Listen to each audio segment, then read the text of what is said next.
বিসমিল্লাহির রহমানির রহিম। আলহামদুলিল্লাহ ওয়াসসালাতু ওয়াসসালামু আলা রাসূলিল্লাহ। হাদিসুনা আল-ইয়াওম আল-ইত্তিবাউ আলা নবী সাল্লাল্লাহু আলাইহি ওয়াসাল্লাম। আমরা আল্লাহ সুবহানাহু ওয়া তাআলার হামদ ও শুকর রাসূল করিম সাল্লাল্লাহু তাআলা আলাইহি ওয়াসাল্লামের শানে সালাত ও সালাম প্রেরণের মধ্য দিয়ে যে বিষয়ে কথা বলতে চাই, রাসূল সাল্লাল্লাহু আলাইহি ওয়াসাল্লামের অনুসরণ এর গুরুত্ব। আমরা জানি আল্লাহর ভালোবাসা, তার ক্ষমা, তার রহমত যদি পেতে চাই, রাসূল করিম সাল্লাল্লাহু তাআলা আলাইহি ওয়াসাল্লামের ইত্তেবা তথা অনুসরণ অনস্বীকার্য বিষয়। আল্লাহ জাল্লা ফিউলা ইরশাদ করেন, কুল ইন কুনতুম তুহিব্বুনাল্লাহ ফাত্তাবিউনি, যদি তোমরা আল্লাহকে ভালোবাসো তাহলে আমি মুহাম্মদ রাসূল সাল্লাল্লাহু আলাইহি ওয়াসাল্লামকে তোমরা অনুসরণ করো, ইত্তেবা করো, ফলো করো। আল্লাহর দ্বীনকে বুঝতে হলে অবশ্যই রাসূল সাল্লাল্লাহু আলাইহি ওয়াসাল্লামকে অনুসরণ করতে হবে। আল ইতিকাদ, বিশ্বাসে, কথায়, কাজে, সর্বক্ষেত্রে রাসূল সাল্লাল্লাহু আলাইহি ওয়াসাল্লামের অনুসরণ ব্যতি রেখে কোনোভাবেই সম্ভব নয় আল্লাহর সন্তুষ্টি পাওয়া। আল্লাহর দ্বীনকে বুঝতে হলে রাসূল সাল্লাল্লাহু আলাইহি ওয়াসাল্লামের অনুসরণ অনস্বীকার্য বিষয়।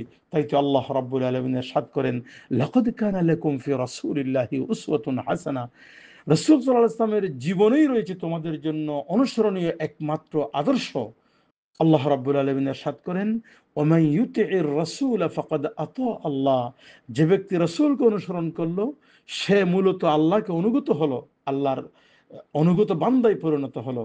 ওমর ইবনুল খাত্তাব রাদিয়াল্লাহু তাআলা আনহু হাজার আসওয়াদকে কেন্দ্র করে কি চমৎকার বলেছেন, ইন্নী লা আ'লামু আন্নাকা হাজার, ওহে হাজার আসওয়াদ, আমি জানি তুমি কেবল শুধুমাত্র একটি পাথর, শুধুই পাথর। লা তাদুররু ওয়া লা তানফা, তুমি কোনো উপকার বা অপকার কিছুই করতে পারো না। তবে লাউলা মা রাআইতু রাসূলুল্লাহি সাল্লাল্লাহু আলাইহি ওয়াসাল্লাম ইউকাব্বিলুকা মা কাব্বালতুক, আমি বিশ্বনবী জনাবে মুহাম্মদ রাসূলুল্লাহকে যদি না দেখতাম তোমাকে চুমু দিতে, অবশ্যই আমি তোমাকে চুমু দিতাম না। অর্থাৎ তুমি হাজরে আসওয়াদকে চুমু দেওয়ার ক্ষেত্রে একমাত্র রাসূলকে অনুসরণটাই হচ্ছে আমার মুখ্য উদ্দেশ্য। ইমানের আলামত হলো রাসূলের অনুসরণ।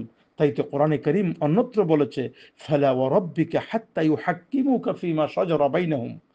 সত্যিকার অর্থে ওই ব্যক্তি কোনোদিন ইমানের দাবি করতে পারে না, মুসলমান হতে পারে না, মুমিন হতে পারে না, যতক্ষণ না পর্যন্ত আল্লাহর পক্ষ থেকে রসুলের মাধ্যমে যে সমস্ত বিধিবিধান, বিচার কার্য সম্পাদনের নির্দেশ দেওয়া হয়েছে সেটাকে মনের মণিকূটা থেকে, হৃদয়ের মণিকূটা থেকে যদি সে সেটাকে গ্রহণ না করে।